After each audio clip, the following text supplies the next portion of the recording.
성도 여러분 안녕하십니까? 오늘도 아침 예배에 찾아오신 성도님들을 진심으로 환영합니다. 오늘 말씀은 특별한 말씀입니다. 들으실 때 이 땅에서의 생각은 잠시 내려놓고 하늘을 묵상해 보시길 바랍니다. 오늘 말씀을 통해서 하나님께서 성경에 기록해 놓으신 하늘이 어떤 곳인지 생각하고 소망하는 모든 성도님들 되셨으면 좋겠습니다. 이제 기도하겠습니다. 하늘에 계신 아버지, 재림의 징조가 이루어지고 있는 가운데 우리에게 귀한 하루를 주셔서 감사합니다. 이 시간을 주님의 뜻에 맞게 사용할 수 있도록 성령 하나님 인도해 주시옵소서.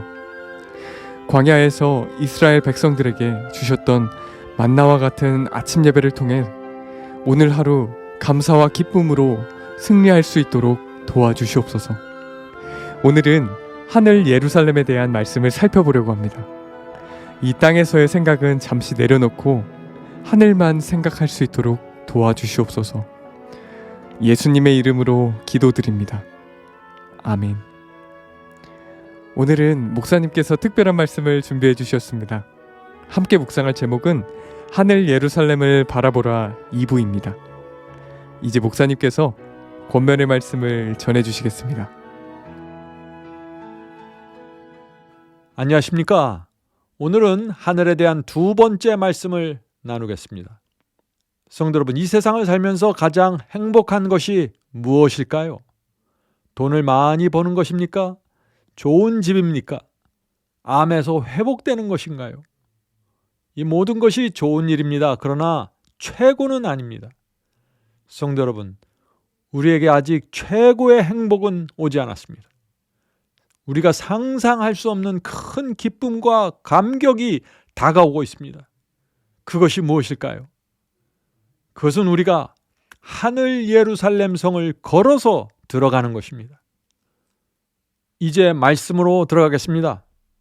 히브리서 11장을 보면은요, 여러 명의 믿음의 조상들이 나옵니다.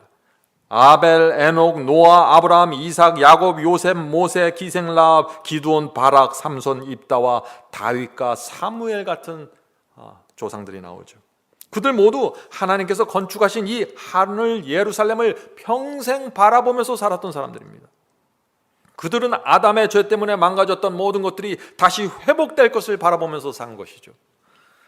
자, 히브리서 11장 13절을 보겠습니다. 이 사람들은, 믿음의 조상들이죠. 이 사람들은 다 믿음을 따라 죽었으며, 믿음대로 살다가 죽었다는 것입니다. 믿음을 따라 죽었으며 약속을 받지 못하시되, 많은 사람들이 이 말씀을 이해하지 못하는 것입니다. 이 믿음의 조상들이 다 믿음을 따라 살았는데 왜 약속을 받지 못했는가? 약속을 받지 못하시되 그것들을 멀리서 보고 환영하며 또 땅에서는 외국인과 나그네로라 증거하였으니. 믿음대로 살았지만 약속을 받지 못했다고 했죠. 무슨 뜻인가요? 이 믿음의 조상들은 모두 하늘 예루살렘에 들어갈 것이라는 약속을 받았습니다. 그것을 바라보면서 살았습니다. 그러나 그들이 죽을 때까지 그 약속이 이루어지지 않았다는 것입니다. 자, 계속해서 읽겠습니다. 16절입니다. 저희가 믿음의 조상들이죠. 저희가 이제는 더 나은 본향을 사모하니. 자, 그들은 이 땅을 사모한 사람들이 아닙니다. 더 나은 하늘 본향을 사모했어요. 더 나은 본향을 사모하니 곧 하늘에 있는 것이라. 그러므로 하나님이 저희 하나님이라 일컬음 받으심을 부끄러워 아니하시고 저희를 위하여 한 성을 예비하셨느니라. 이 말씀이 무슨 뜻인가요? 하나님께서 예비하신 한 성이 어떤 성입니까? 유대인들이 만든 중동의 예루살렘인가요? 하나님께서 예비하신 하늘 예루살렘입니까?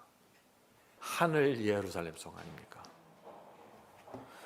그래서 믿음의 조상들은 이 땅에서 인정받는 일, 인기 끄는 일, 재산 이런 거에 관심 없이 살았다는 것입니다. 나그네처럼 말이죠. 이 땅에서 그냥 겉도는 외국인으로 살았다는 것입니다. 외국인이 뭐예요? 이 땅의 문화와 언어에 익숙하지 않다는 것이에요. 이 땅의 사람들이 살아가는 게 익숙하지 않다는 것입니다. 외국인입니다. 성도 여러분, 이 땅은 우리가 살 곳이 아닙니다. 우리가 살 곳은 하늘입니다.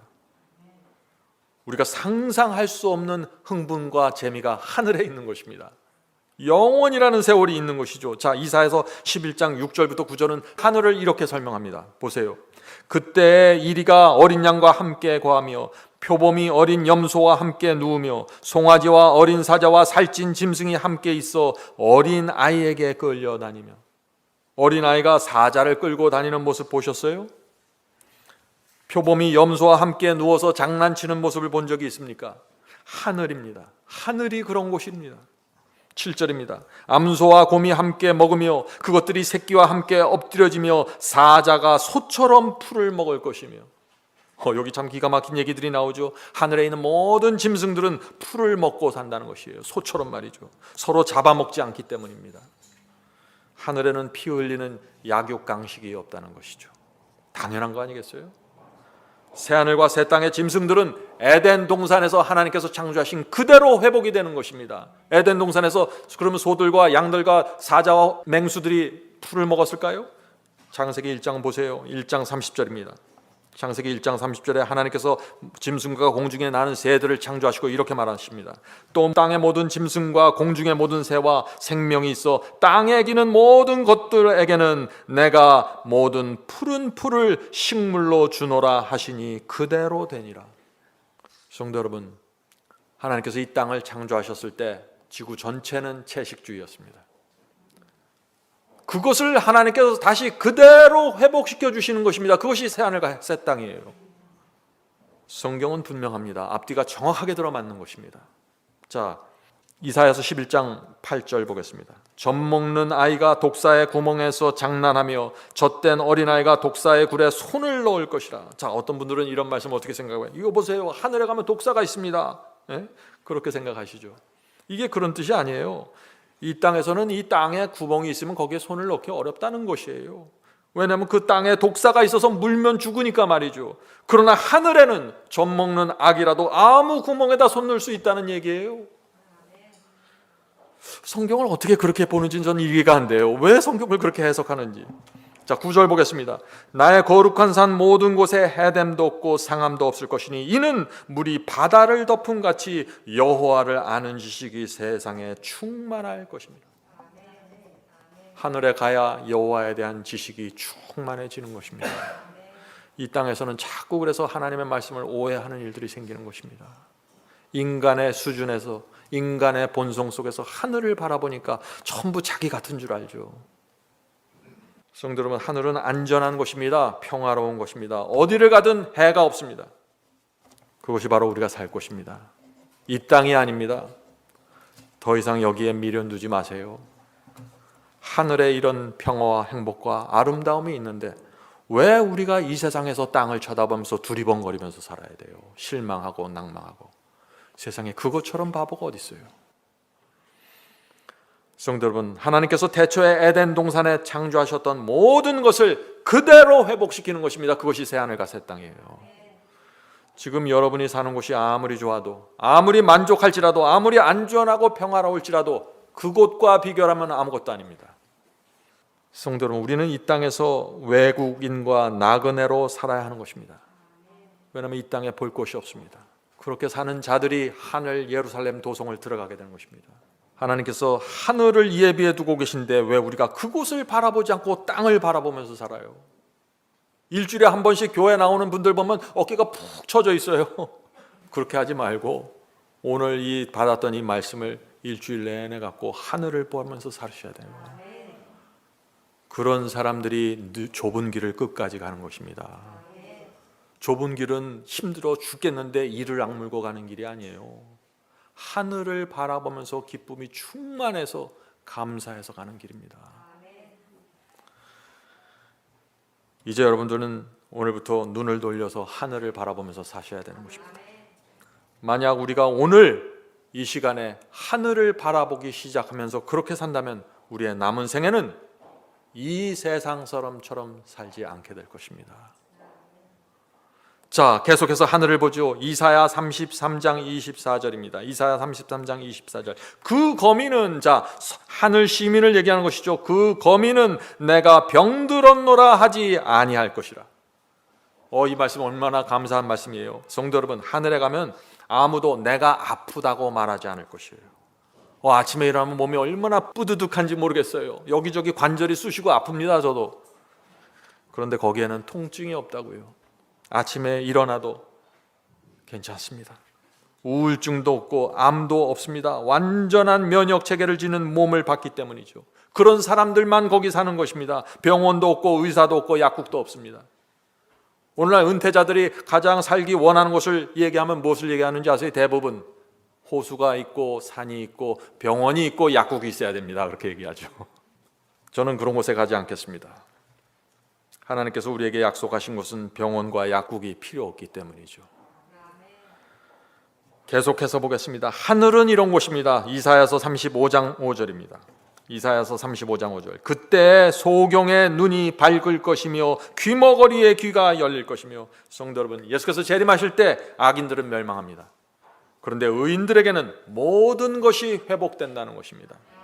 에덴 동산 죄 범하기 이전의 상태로 모든 것이 돌아가고 회복되는 것입니다. 하나님께서 이것을 약속해 주신 것이에요. 이 약속이 언제 성취돼요? 예수께서 재림하실 때요. 이것이 재림신앙입니다. 재림신앙을 이해하지 못하면 참된 신앙의 중심으로 들어가지 못하는 것입니다. 부활의 아침이 되면 평생 소경으로 산 사람이 눈이 밝아질 것입니다. 날 때부터 귀머거리도 귀가 열릴 것입니다. 더 이상 신장 투석 필요 없어요. 이 의인들은 영생할 수 있는 완전한 몸을 받기 때문입니다. 지금 저와 여러분이 눈이 좋아봤자 20, 2.0, 2.0이죠. 그런데 새로운 몸을 받으면 시력이 어떻게 될까요? 엄청날 것입니다. 백두산에 앉아서 한라산에 앉아있는 사람과 보면서 대화하지 않겠어요? 제가 지금 과장하는 것 같아요? 아니에요. 잘 생각해 보세요. 성도 여러분, 우리는 장차 우주 여행을 할 사람들입니다.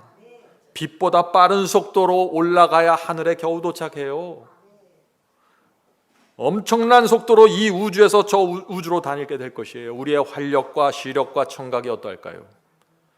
하늘에 가서 혈압이나 당뇨병 체크하는 사람은 없어요. 시력 검사하는 사람도 없어요. 하늘은 그런 곳입니다. 날마다 하늘을 생각하셔야 됩니다. 하늘을 생각하면 할수록 이 세상은 매력이 없게 됩니다. 침침하고 어둡고 보잘것없어요. 돈 몇 푼 벌어보겠다고 우리가 하늘을 놓칠 수 있습니까? 자존심 좀 세워보겠다고 유치하게 살 수 있을까요? 하늘 새 예루살렘을 조금이라도 안다면 세상과 죄를 넉넉히 이기게 될 것입니다. 우주 최고의 행복은 하늘 예루살렘 성에 들어가는 것입니다. 그것이 하나님께서 우리에게 약속하신 것이에요. 누구든지 믿기만 하면 주겠다는 것입니다. 그리스도인이 길이 좁다고 협착하다고 울어요? 울 수가 없는 것이죠.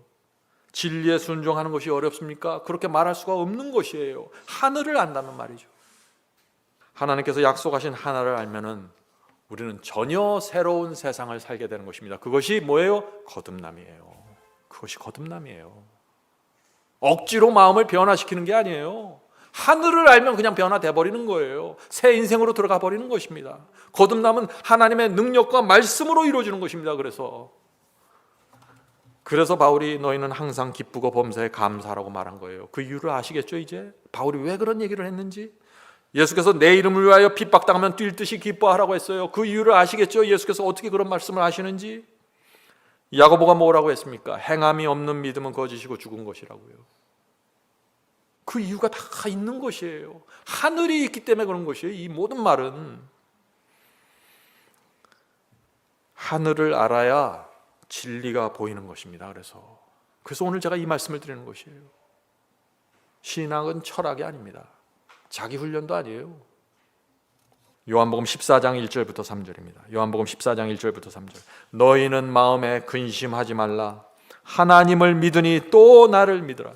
하늘이 있으니까 근심할 필요 없다는 것이에요. 내가 십자가에 달려 죽어도 걱정하지 말라는 것이에요. 약속은 반드시 이루어진다는 것입니다. 내 아버지 집에 거할 것이 많도다. 그렇지 않으면 너에게 일렀으리라. 내가 너희를 위하여 처소를 예비하러 가노니 가서 너희를 위하여 처소를 예비하면 내가 다시 와서 너희를 내게로 영접하여 나 있는 곳에 너희도 있게 하리라. 성도 여러분, 우리가 이 말씀을 믿어야 할까요? 믿어야 합니다. 누구든지 주님의 이 약속을 믿으면 인생의 모든 근심과 염려가 사라지게 되는 것입니다. 성도 여러분, 우리 신앙이라는 것은 뭐를 내가 억지로 만들어내는 것이 아니에요. 저는 오랫동안 주님을 믿으면서 그렇게 착각을 했어요. 내가 더 참아야지, 더 인내해야지, 내가 더 만들어내야지. 그게 아니에요. 하늘을 보면은 거기서 다 끝나버리는 거예요. 우울증 환자, 암 환자도 하늘을 보면은 자리를 박차고 근심 걱정 다 잊어버리고 살게 되는 것입니다. 재림 앞에 이 주께서 주신 이 재림의 약속 앞에 서면은 아무리 교만한 자도 겸손하게 되고 두려웠던 자도 마음의 평안을 갖게 되는 것입니다. 인생의 우선순위가 완전히 곤두박질하는 것입니다. 뒤바뀌는 것이죠. 그것이 거듭남입니다. 자, 끝으로 예루살렘 성을 한 번 더 살펴보고 마치도록 하겠습니다. 요한계시록 21장 18절부터 21절입니다.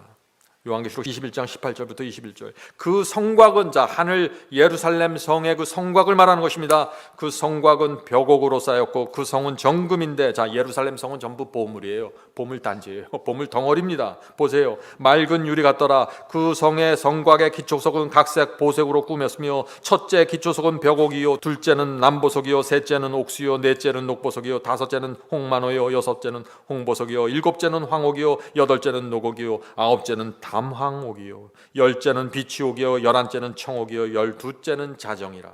그 12문은 12진주니 문마다 한 진주요, 성의 길은 맑은 유리 같은 정금이더라. 이 말씀 정말 상상이 되십니까? 예루살렘 성에 12대문이 있는데, 12문이 있는데 그 각 문마다 하나의 진주로 만들어졌다고 하는 말이 눈에 들어옵니다.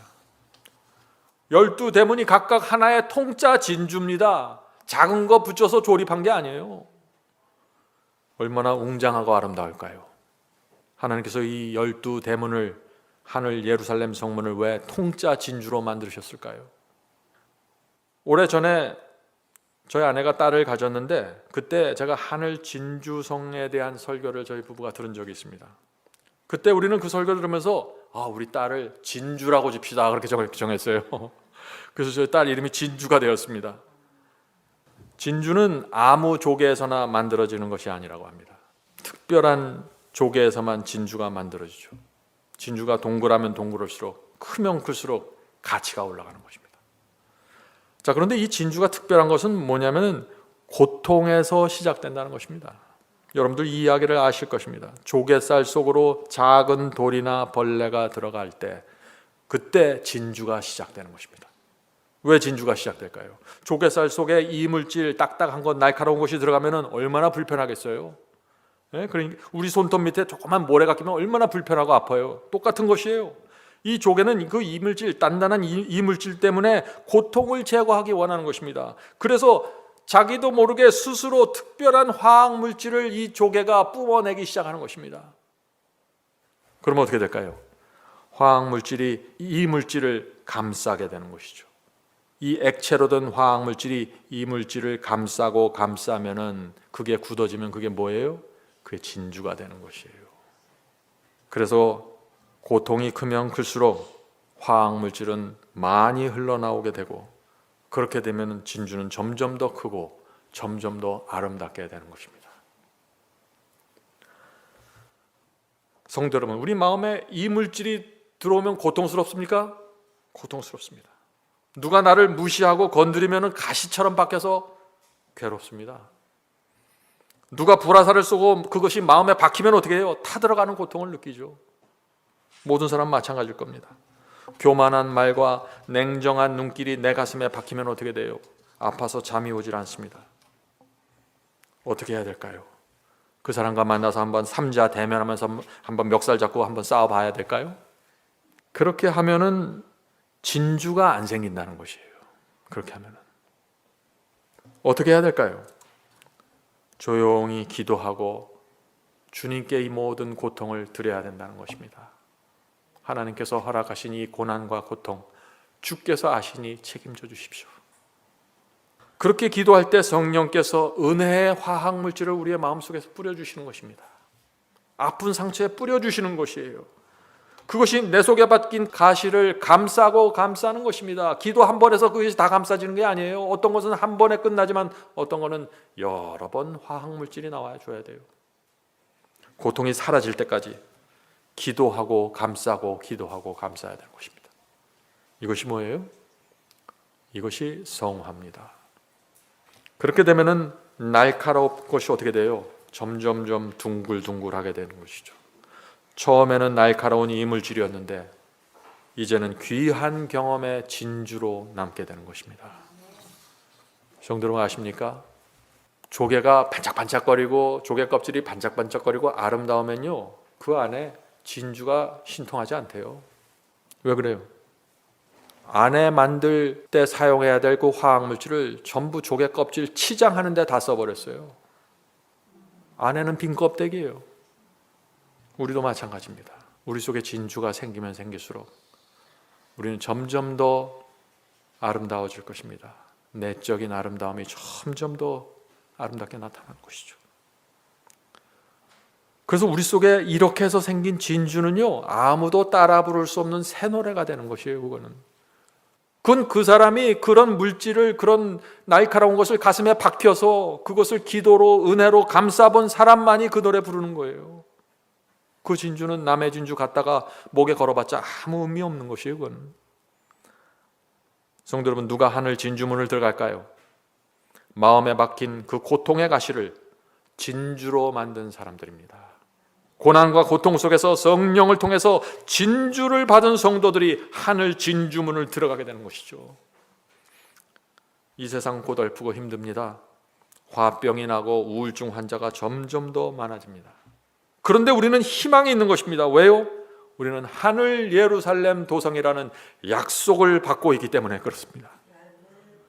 누구든지 이 땅에서 주님을 사랑하고 말씀 따라서 좁은 길을 걸어가면은, 마음에 진주를 만들면 그 성문을 들어갈 수 있는 것입니다. 누구도 우리의 길을 막을 수가 없는 것입니다. 누구도 그 성을 잃어버릴 필요가 없는 것입니다. 성령께서 우리 모두를 하늘 진주문에 들어갈 사람으로 인도해 주시길 간절히 바랍니다. 하늘에 계신 아버지, 저에게 하늘을 보여주셔서 감사합니다. 이사야서와 요한계시록과 성경을 통해서 하나님께서 하늘을 보여주시지 않았다면 우리가 이 땅에 사는 것이 얼마나 힘들었을까요? 주께서 약속하신 그것을 보면서 살 수 있도록 도와주시옵소서. 더 이상 지치지 않고 실망하지 않고 하늘 가는 도성 바라보면서 저희가 살아가겠습니다.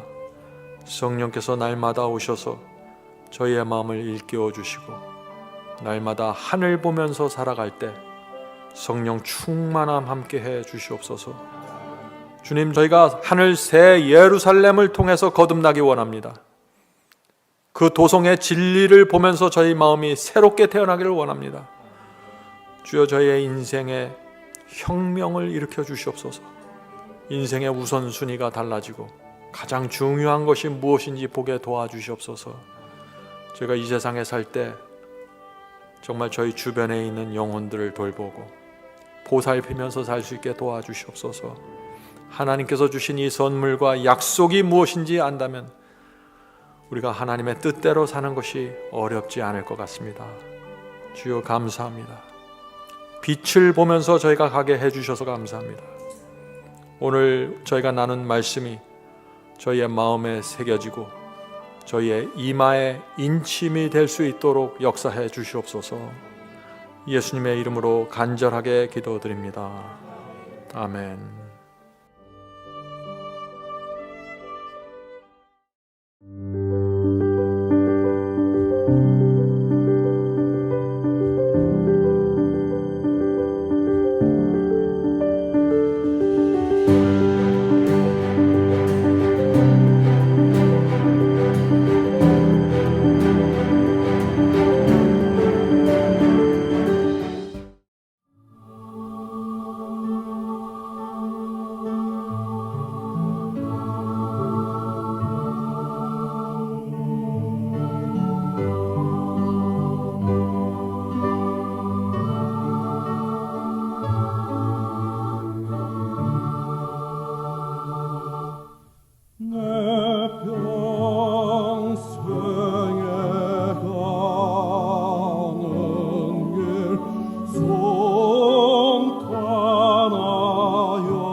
한강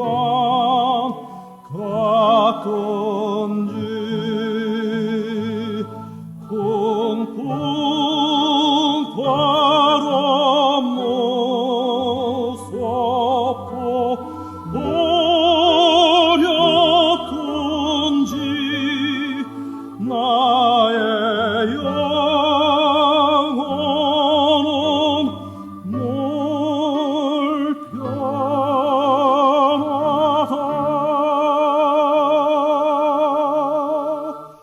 내 영혼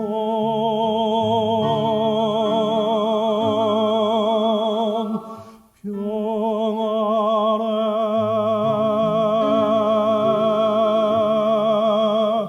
내 영혼 내 영혼 평안해